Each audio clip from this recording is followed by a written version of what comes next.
Welcome to the Kop TV, the voice of football's most famous stand.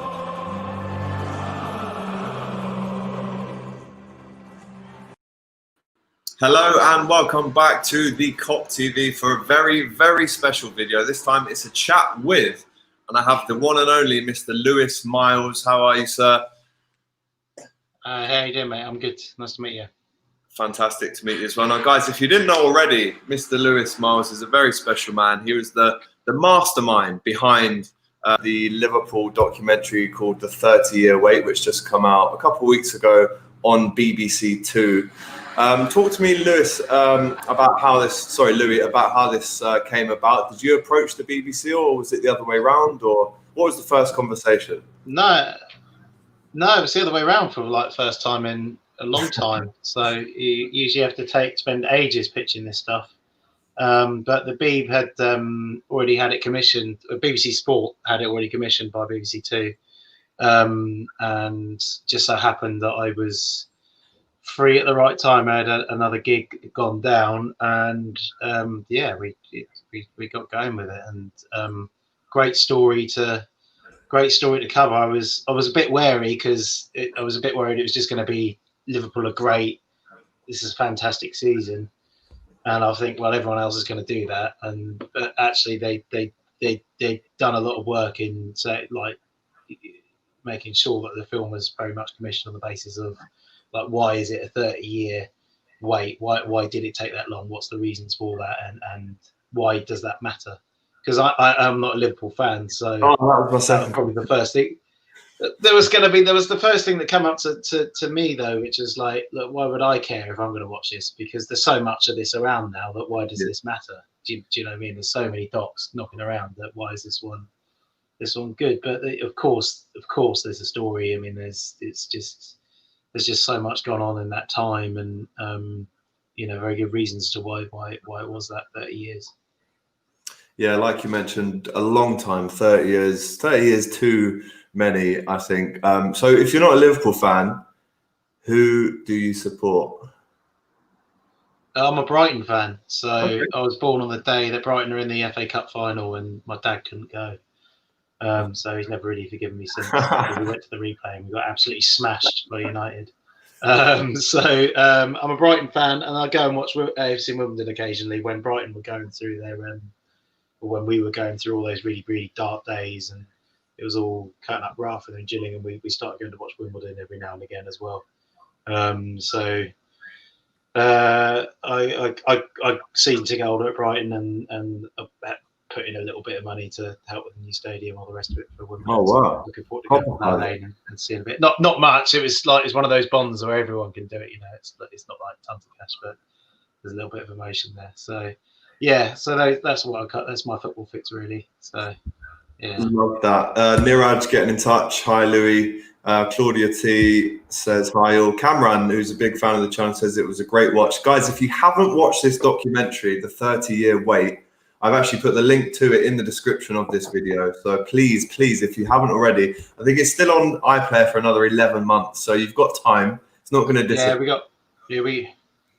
We managed to, we pushed for a year because usually with sports rights you can't get that. So we made sure that it was there for a year, and I think it's got 2 more transmissions on BBC Two. Oh, amazing! Whenever they find a place for it, so I should imagine whenever Liverpool are in a cup and big Tuesday, I'll run it there. Hopefully that's a lot of times this season. Do you know what? It's a funny one, Louis, because I actually got a message from a publicist at BBC Sport to watch this a week before it came out. Gary Miller, I don't know if you know him, top lad. And he texted me at the time, and I watched it. And I was actually on holiday in Spain when it was out, so I couldn't watch it live. But just to prove to you that I am a huge fan of this documentary, I wanted to just show a screenshot between me and Gary when he sent me it. So obviously here, you can see me getting excited because I realized it was 90 minutes. And I said, mate, I'm 46 minutes in, and this is already the best Liverpool documentary I've watched in a long time. Easily the most thorough Liverpool doc I've ever seen. Some of the footage is unreal and stuff I've never seen before, like the Houllier bits. Top work all round. So I'm, as you can see there, man, I genuinely. Oh, mate, and that's an early cut as well. Like we really finished that very late on. you know. Yeah, man. So so that was, you're liking it then?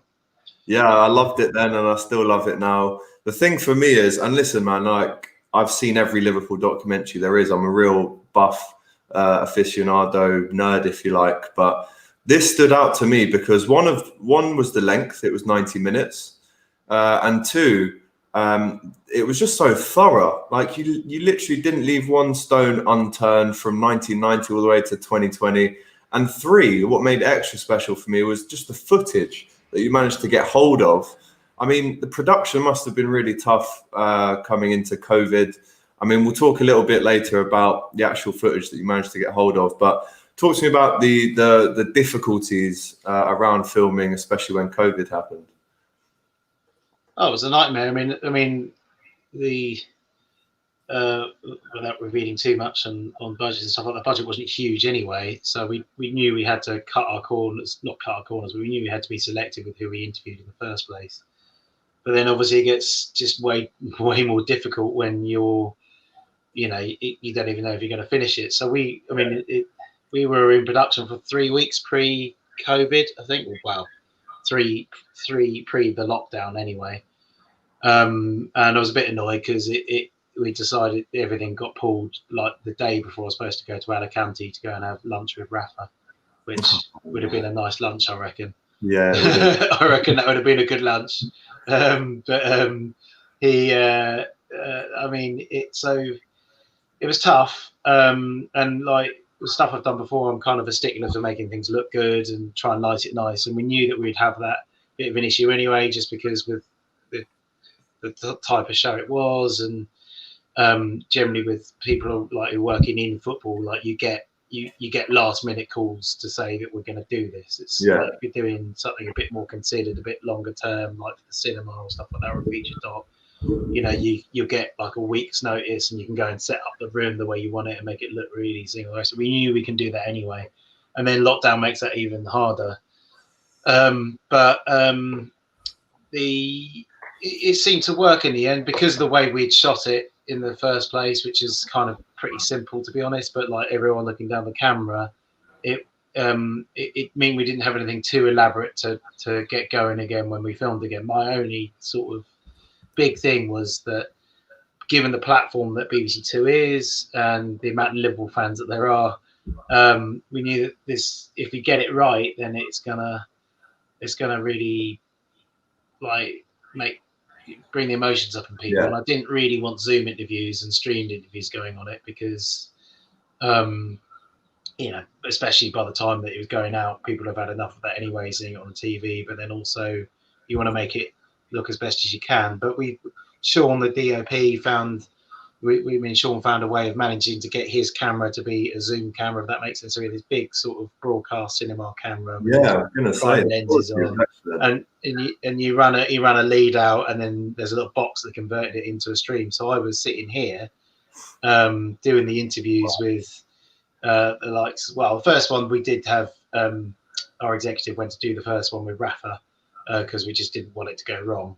But then once we worked out the system that worked, then I was doing, sitting here talking to Ian Eyre, in Nashville and all the rest of it. So we managed to get all that working, and that helps. It's still not like as good as you'd want it to be, but it's not a normal world, It's sort of, and that's very much a TV sort of way of thinking, or a film way of thinking, because you want everything to look good. But the importance was that we just wanted it to look as good as we could do given the circumstances, because I think people will, and the iPlayer stats are proving it. It's people are watching it again. It's the people who love it watch it 2-3 times, and so so it was difficult. And again, like the edit, Dom who cut it was in Manchester. He's done a fantastic job, and we had a stream up on. I've got 2-3 screens here, and he was on that one watching his output, and he was on Zoom the same as you are now. And we're trying to have to do it basically sitting in here, which is so alien to how you normally do it. But it was, it was also nice to have something to concentrate on, because like everyone else, you need to, it's good to be doing something. And yeah, so it was challenging. It was tough, especially because convincing people that you can do it now, and getting the interviews over the line. I mean, that I mean, the last interviews happened 2 days before broadcast, or I think Wow. 2 or 3 days before broadcast. So it was like we were getting really tight on some of these. So it was never quite all there until it was all there, you know. So it was it was challenging but good. So it seems like you adapted to the situation. You had to maybe do things that you weren't comfortable doing, but obviously you did a great job, as Stephen Richards here says. Talk to me about the actual the structure of the documentary. Obviously 90 minutes. Most long form documentaries do follow that kind of 3-act structure, if you like. And if you had to break down the 30-year wait doc into 3 acts, what would they be? Well, how we did it was, I mean, I took it on because there was an opportunity to have a narrative. I wasn't like, because I don't live and breathe Liverpool. Obviously, I didn't know all the ins and outs.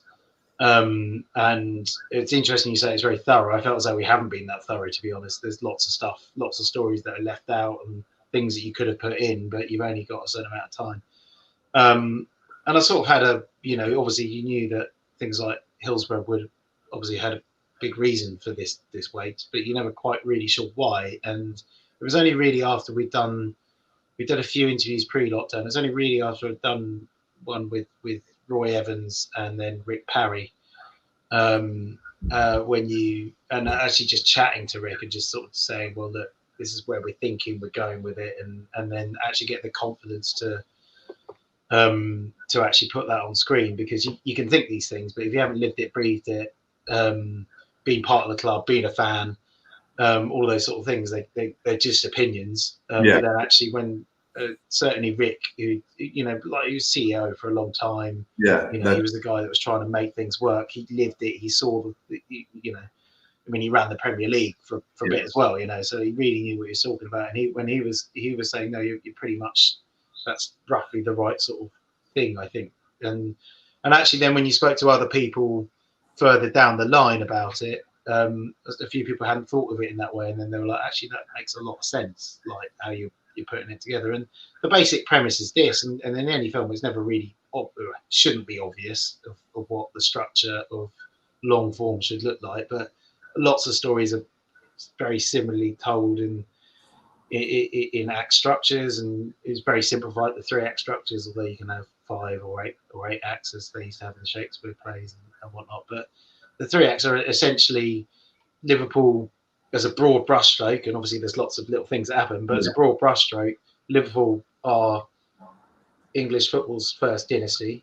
They are the best and continue success, and it all falls apart. And why? And that's an easy one. Essentially, their success was based on continually buying good players regularly, not every year, but every 2 years, or every year, every 2 years, something like that. But they didn't, up until '85, they didn't really train that much. They didn't do tactics or shape or anything like that. Kenny was the first one that really brought shape in, but it still wasn't like it is today. Yeah, of course not. Because it was the time, right? This isn't a criticism, it just was the time. But then you get hit with these 2 major tragedies.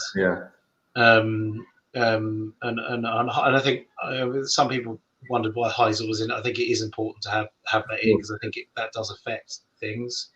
And then obviously Hillsborough's just so unfathomably terrible and heartbreaking, and of course the club has to become like a mother, I guess, to its fans, and to an extent some of the city. This is something that's happened at a Liverpool game. It's a horrible loss, and then of course you've got a media attacking the city and the club and the fans as well. So it's all this horrible pressure going in, and when Kenny goes, that allows, for a lot of people actually said that it was kind of like, it was like another wave of grief, as it were, because he was such a big social worker. That was 91, wasn't it? 92? Yeah, it was 90. It was end of 90, I think. Okay. No, 91. God, bloody hell, I can't remember. But yeah, but he wins the last title. But then also during the whole process, they're not buying the players. They're not keeping up what they've done, if you see what I mean. Yeah. And then Act 2 is like how it is kind of weaved in with the start of the Premier League and the start of this mega money that's just coming in. And, 92-3. Football's always been a business, right? But like United really got onto the fact that it could be a mega business, and they really jumped ahead off the field as well as obviously on the field. But they got listed, they developed Old Trafford, they really made a big thing of the academy. Like the shirts were suddenly like fashion items, whereas they hadn't really been before. It was all started to really change. And Liverpool kind of lose their way a little bit, and they lose their way in this changing world because they're still dealing with a little bit of Hillsborough, also because Liverpool always wanted to do things the right way. They're a club very much for their fans. They're a family club, and really for almost 20 years, I could say, until FSG, but certainly. Pretty much certainly up until the times of Hicks and Gillette, it's a club that's trying to do the right thing and then trying to adapt and then not quite being sure of its place, really. I guess it's like Wenger comes in and takes over Arsenal, but they're still trying to be Man United, if that makes sense. They're still trying to catch up with them, but then it takes a year or two to realise, they want the French way, so get Julia in, and Julia comes in, but they want to do the right thing, so they keep hold of Roy. And then you've got that kind of, it's the right thing to do, or is it the right thing to do? Surely, like the football's now a business, maybe it's a better thing to cut and go in a way. And it's all of these near misses and all these things tot up, and even the sale to Hicks and Gillette is a little bit under duress, under a bit of fake duress, I guess.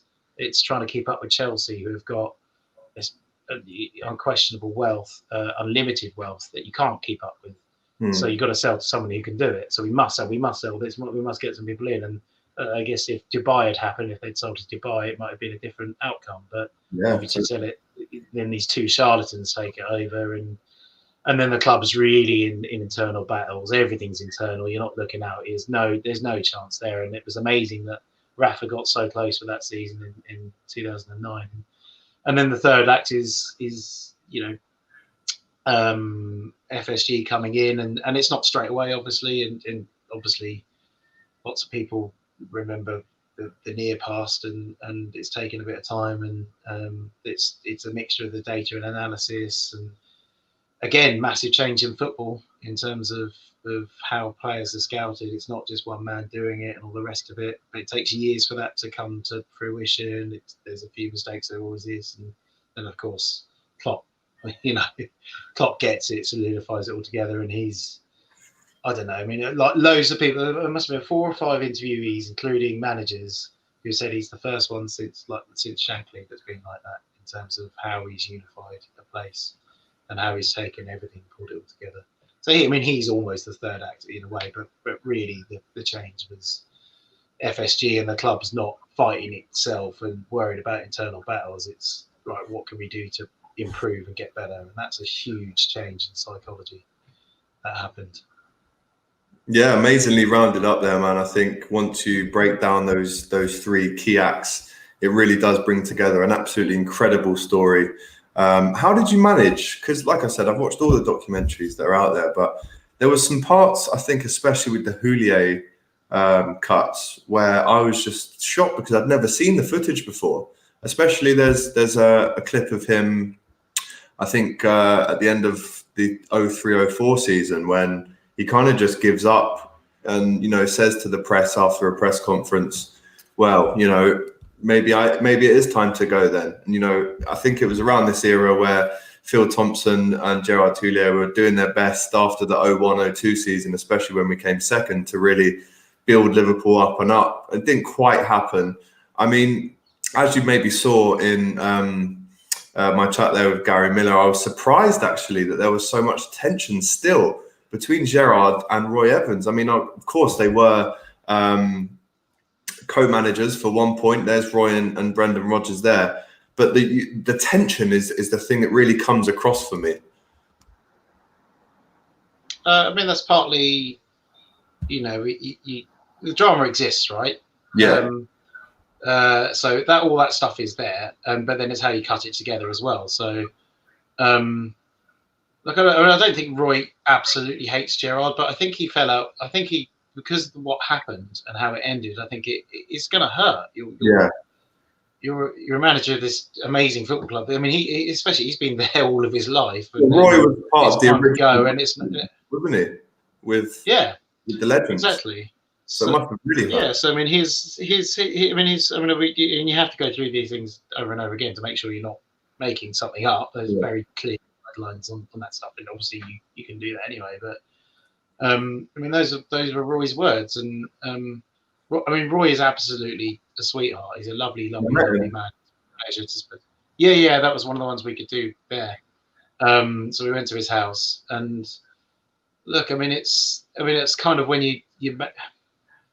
when you're doing these things, you don't just want to retell everything over and over again, but you need to know how people felt. It's not.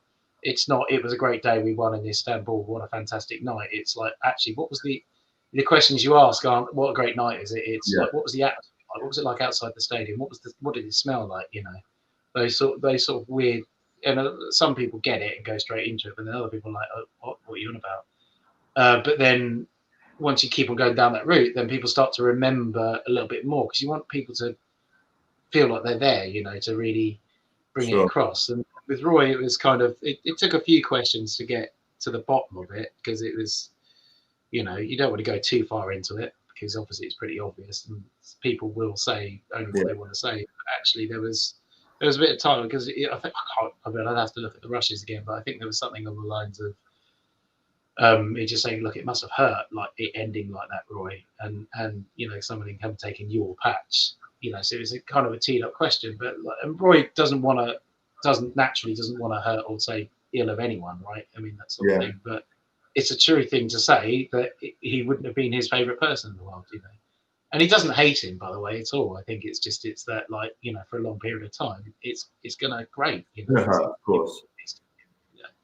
You know, so some of that's in the questioning, and then other bits of it flips with, like, the Julia. We only found that press conference late on, that one you're talking about. That wasn't like something we necessarily planned. We'd had to recut it a little bit, because once we found that, it was like, actually, this goes in really well with the things that he's saying. And Julia is, I mean, if you think of it another way in terms of like what job each manager's done, right? So this is big great film as a football fan to kind of appreciate that sometimes managers may be brought in and they're not expected to be ultimately very successful, but they need to put the club on a different path. Yeah, Julia was brought in to change the culture of the club, big time. Yeah. And he was very successful in doing that. And they had an incredibly successful season. And then obviously the heart problems, the heart failure made a huge difference to how it all panned out. And perhaps, I mean, I think Rick says it, and I think others said it, they probably stuck with him too long. You know, they were doing the honourable thing again. And really, they probably could have been more cutthroat. But Liverpool wasn't like that. It's not that sort of... It's an emotion. I don't think it is still that place. But, you know, if you were being really cutthroat, you probably would have given him time and then said, right, okay, look, this is not... it's not... it's not move on. But they stuck with him. But like, if you analyse it, he gets it to a place, and then Benitez doesn't have to change the drinking culture anymore, right? You've now got a professional group of players, right? The one thing that one of the things we didn't put in the film was that Julia met Benitez, and I'm sure it's been out on your forums at some points before when people have had these chats, but he met him in an airport before Benitez was announced, and they chatted through everything in the club. And we took the line out of the film in the end, but he said, Julia said to him, "You will not have an academy player in your time here at this club. You will not have one. It does not exist." And he said, that's the next thing you need to do. And that's what Rafa did. I mean, Rafa knew he needed to change it anyway, but he was like, okay, I have to do this. We have to change the system here. It was kind of fascinating to hear that, actually, that even the managers just sort of say, it was like, look, you know, I had my job. This job was this. Rafa's job was to compete with the tools that he had, knowing that they couldn't spend all the big money, but they had a platform to do it. And he was the guy to do it because he'd done it with Valencia. And it's that long-term strategic plan. I mean, even Brendan coming in was a massive sea change compared to what had been obviously Roy coming in before. Like he had to completely change it round again. So that's and then you see this kind of pathway, this progression of managers and how that shapes the club. To a point where the club was ready for Klopp, I reckon. When he came in. Certainly as a fan, when I'd actually been to watch Dortmund and went on a weekender with my dad to just go and watch some German football, and wanted to go and see the wall at Dortmund. And you could see how he unified. But even in that season, they were like bottom at Christmas or something. We went to the last game in December. And you could see like how much he unified the place. And when Liverpool were up for it, it was like, well, blimey, that's gonna I just thought it would go well, and I'm sure so many others did. It was like, yeah, he's got to be the right guy, and then of course it just is, isn't he? He's just such glue, isn't he? But the conditions had to be right for him. They had to have a good team. They had to have these players here that he could work with as well. So yeah. That was the kind of most fascinating thing for me, really, was those bits of how it all that longer term plan happens. Yeah, I mean, we'll go on for about 7 more minutes if that's okay, Louis. But you talk about Klopp's kind of electric personality there and how he brings everyone together. Unfortunately, I've never met him, but talk to me about just the aura that he brings when you're speaking to him, even if it is across Zoom or StreamYard or whatever. No, we did that one we did that one in the stadium actually. So that was a bit of a later on one. Yeah, I mean, like it's exciting meeting someone like Klopp. He's so engaging. And it would have been a shock if it had been a terrible interview. Do you know what I mean? Like, he's going to come out with something. 100%. And you brief basically. Matt McCann, who's the press officer at Liverpool, was like, "What are your questions like?" And like, you have to share the ones doing with the club. And he said, "Look, fella, I know where you're getting to," but then he cut them right down because once he goes, you can't stop him. Yeah. And sometimes you have to physically kind of like say, "Stop, shut up, move on." But he was, I mean, like, it's kind of poetic in a way. Some of the stuff he was saying, and he's just. He is, as we said in the film, is that bit of as soon as he enters the place, you don't come out feeling bad afterwards. It's just that he's a people player. It was one of the questions I asked him was like, look, you're kind of engaging in a way that a lot of managers aren't. You're kind of very honest with your emotions, and a lot of managers don't show that to the public, even though they might show it privately. And he does, and yeah, he gave a fantastic answer as obviously, which is in there about living alone on the mountain and the rest of it. So bringing people with you. I think it's great. In the trailer for this, I think the clip you used was, "It was big, it is big, and it will be big forever." And that just sums it up, the achievement that he's now got. I mean, obviously before the league win, he was immortalised anyway for bringing home that number 6. But now it seems like, I mean, I go to Liverpool every 2 weeks to film outside the stadium. Every single time I go back, it seems like there's a new mural of this fella on the wall. I mean, if you're an Everton fan, I'm not being funny, mate, but every single corner you turn in the Liverpool city centre now, it's got this man's face. And if it's not him, it's Henderson. If it's not Henderson, it's Van Dijk or Salah or Mane or Trent or Robertson. It's just absolute. Well, it might change now. Carlo's starting to change it there, sort of. Yeah, well, a little revolution there as well. I'd say he's a few trophies which away. Is good. Which is good for the city. Oh, good for the city. 100%. I agree with you there. And in terms of the response that you've had personally, I mean, I've just gone through your Twitter there. I've seen you retweet some huge names in the football world who have praised it so magnificently. Is there one person that maybe tweeted about it or said how happy they were with it that made you really feel great inside? Oh, tricky one. I was blown away. We were all blown away with the response because it was a massive team effort. This, the archive researcher Alex Clark had done a fantastic job, and the library boys, Georgie and Sean, done a really thorough job of getting stuff up. Absolutely. So we're all kind of like really attached to it, and I think we knew it might make an impact, but you never know. You don't really know what's going to hit and what's not, and especially because there's basically no publicity for this. Usually, you get these things done with 2 weeks to go. Yeah. It goes to the TV reviewers. You get a nice splash and all the rest of it. We had none of that because we finished it at 11 o'clock on Friday night. So you're never quite sure, and then you know, I don't know what the media landscape's like these days and how many people watch BBC Two on a Sunday night and all the rest of it, but it just seemed to really, really hit. So I think it was more the volume of it and the consistency of feedback, which is like people saying it was a very emotional film. That a lot of people cried at it, and it was a bit of a roller coaster. And those kind of three things come up a lot in the feedback, whether they're Liverpool fans or not as well. So it's actually the non-Liverpool fans saying this, because you're always going to get a load of fans saying, I ain't watching that. Why am I going to do this? What's the point? How do they get a dot? Why do they get a primetime dot? All the rest of it. And the reason is there's a story. It's a very good one, and it's Liverpool are incredibly popular.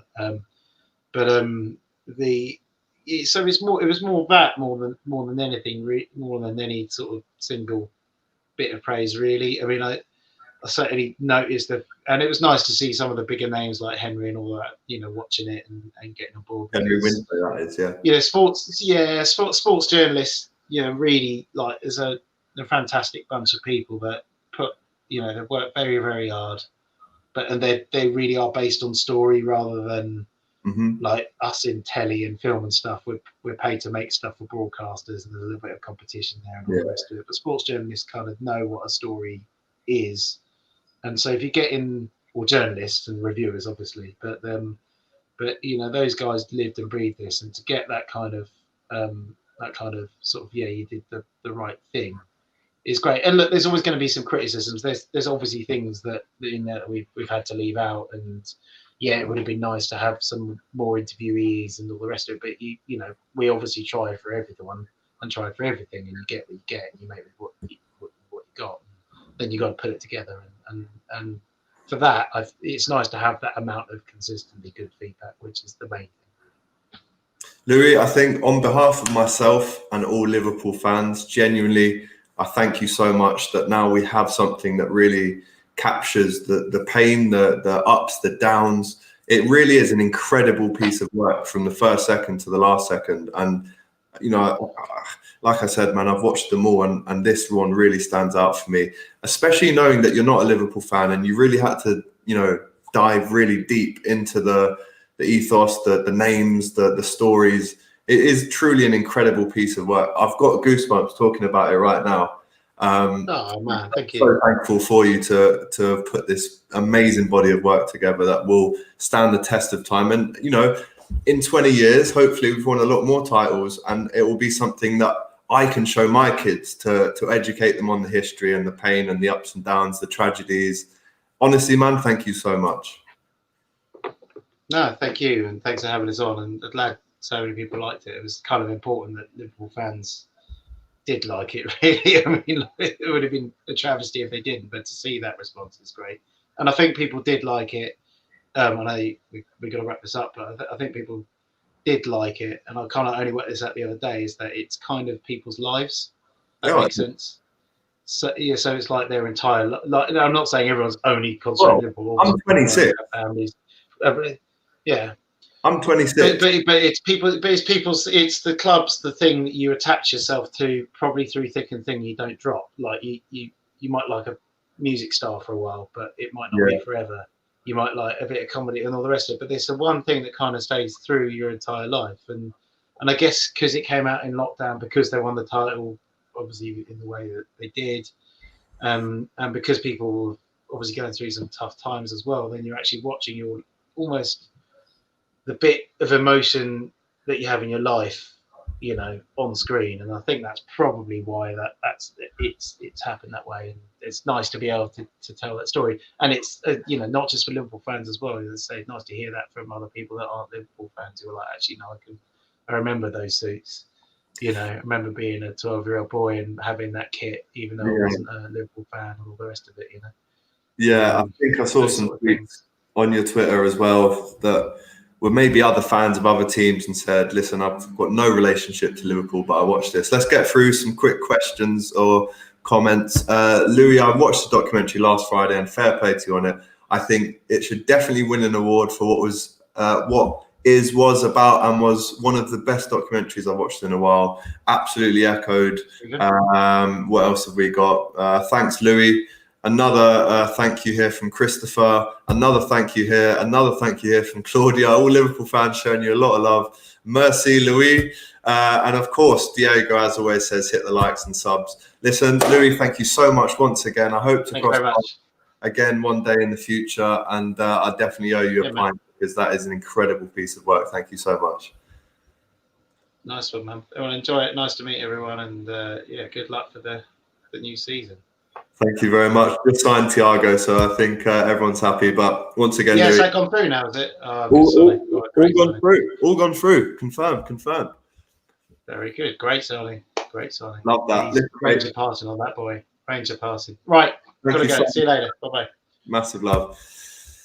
There you go then, Louis Myles, the director of the BBC Two documentary, The 30-Year Wait. What a documentary it was. Honestly, couldn't recommend that you watch that enough. I've actually put the link to the documentary here and you can watch it. There's another link in the description to this video as well. So guys, like I said, that will be online for another 11 months. If you haven't watched it, watch it. If you have watched it, watch it again. You know, these things cost a lot of money to make and we need the word to be spread about it. So no, absolutely fantastic documentary. I have to run now because I'm on TalkSport 2 with Ade, and we are talking about Thiago and Brewster. So do lock into TalkSport 2 if you can in 7 minutes. And then tonight at 9 o'clock, I'm on Terry Fleur's stream, The Football Terrace, talking about the Chelsea game with Drifty from Kopish, and we're also head-to-head against a couple of Chelsea fans as well. So that's going to be a tasty one. Yes, of course, hit the likes and subs. Yes, you do need this third kit in your life. It's an absolute belter. But listen,